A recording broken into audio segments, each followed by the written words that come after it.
Un joven denunció ante la Policía Nacional que fue secuestrado por 4 desconocidos que lo mantuvieron de rehén por más de 18 horas y que cobraron antes de liberarlo. El rescate habría sido pagado por sus familiares que residen en el Paraná Country Club.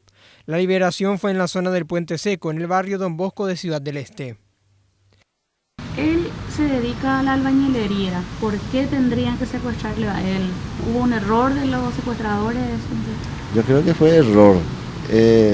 La primera medida y la obligación de la policía es recepcionar la denuncia, comunicar en tiempo y forma al Ministerio Público y de ahí a ver si realmente ocurrió o no, ¿verdad? La víctima de los secuestradores es el joven Simón Pedro Arévalos Florentín, de 19 años. El miércoles a las 20:30 horas el mismo se encontraba en las inmediaciones del lugar conocido como Paseo España, próximo a la rotonda Área 6. En un momento dado fue abordado por los hombres a la fuerza, que lo alzaron al interior de un automóvil. El joven recibió una paliza en el abdomen y las costillas. Y le colocaron la esposa de seguridad y le tenieron toda la noche.